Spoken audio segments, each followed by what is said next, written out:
Hello again, this is Micah with My Vinyasa Practice, and today I'm going to go over a little bit of prana with you.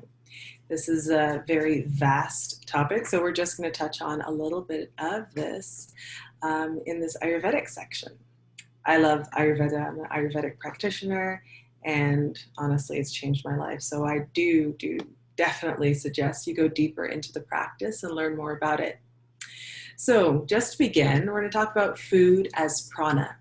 So prana comes in many different forms. So oftentimes practitioners think of prana as breath, but in reality, it is the food you eat, the music you listen to, the relationships you keep, the energy around you, even the thoughts you have throughout your life and your day.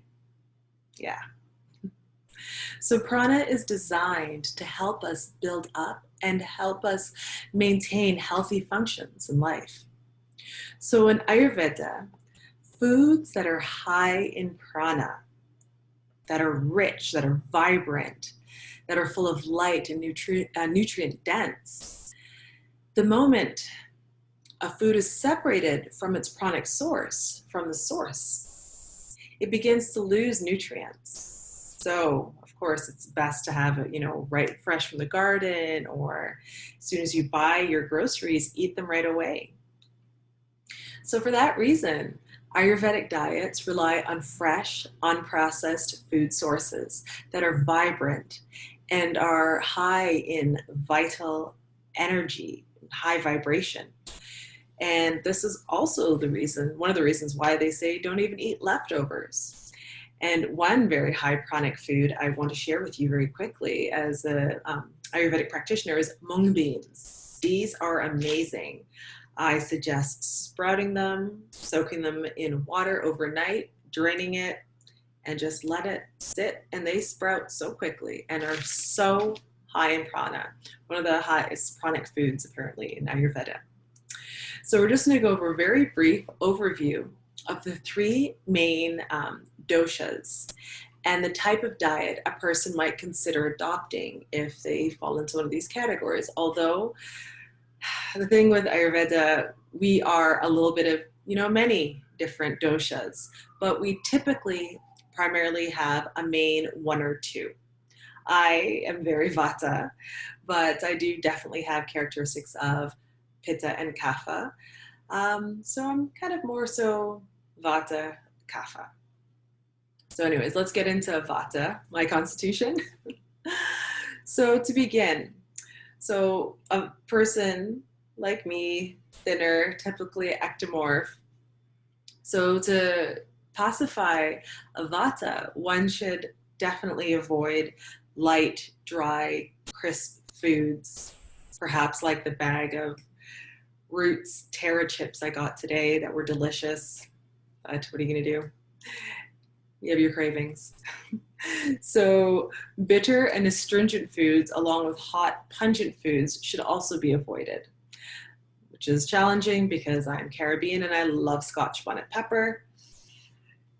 But at least I'm doing these things with knowledge that I may become a little imbalanced, and I have the knowledge of sometimes bring myself back to balance.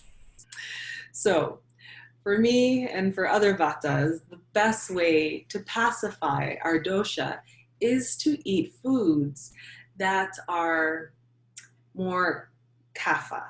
So vata is pacified by the opposite, kapha. So foods that are soft, oily, sweet, sour, and salty should be increased for us. Vata is also pacified in quiet spaces with not a lot of movement. So it's important to eat in an environment that is quiet and still. And also, just for your own mental health, think about your living arrangements. This is where I am now. I'm on my own in a very sattvic, very peaceful space.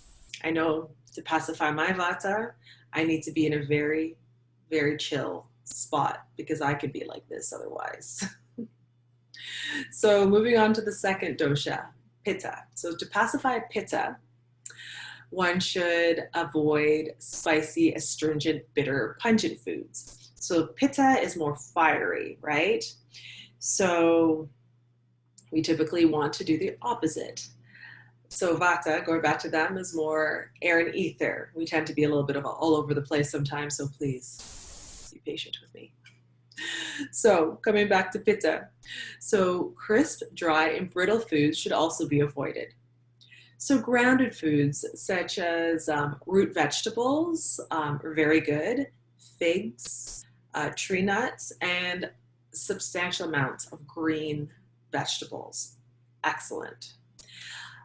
So these are great ways of pacifying pitta. And once again, avoid that pepper. And I have a couple pitta friends, pitta clients that I'm like, you gotta cut down on that pepper. I know you love it. I know it stokes your fire, but you need to chill with it. And once again, all foods should be cooked and easy to digest. So moving on to the third dosha, kapha, which tend to be sometimes endomorphs. So we have our ectomorphs, endomorphs, and then mesomorphs. So a bit more shapely, a bit more, grounded. I almost think like Earth Mother. It's earth and water. That is their element. And I think of my sister, who's the opposite to me, and she's a beautiful, shapely kapha woman and very grounded in her constitution.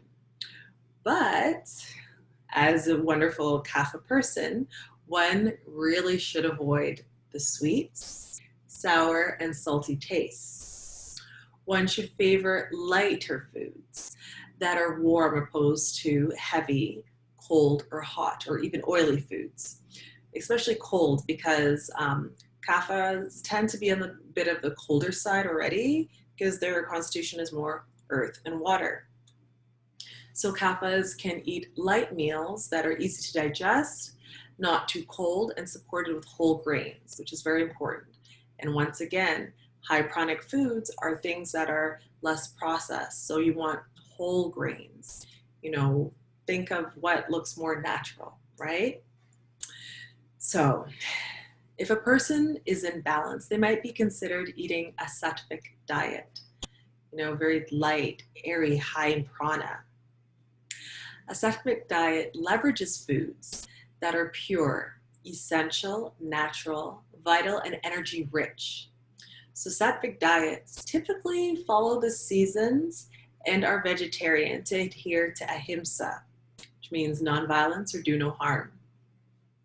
A sattvic diet is sometimes referred to as a yogic diet in literature. And so I'm just going to very briefly touch on one other thing that in Ayurveda is incredibly important, and for me, wow, definitely boosts my prana and just gets me ready for the day, is the daily routine, the dinacharya. So this often includes Kriya Yoga and Hatha Yoga and meditation. So the dinacharya routine typically consists of cleansing your body, doing some type of yoga, and meditation. So this is to help us to, just live an optimal life and to be ready and to live a life that is, healthy and to be in an enlightened state through meditation, of course. So dinacharyas are based on a person's constitution, on their doshas. So the dinacharya for me could be similar but different from perhaps my sister's. So it would include things, for instance, my morning routine. I would wash my face, cool water, I would scrape my tongue, brush my teeth. Sometimes you do oils in the nose or the ears. There's technical names for everything. Oilation or abhyanga massage with an oil that is right for your constitution.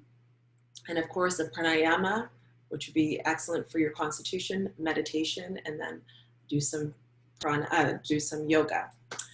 So it can definitely follow a similar routine, but it would vary a bit depending on your constitution. So a tridoshic oil would be cold pressed sesame oil.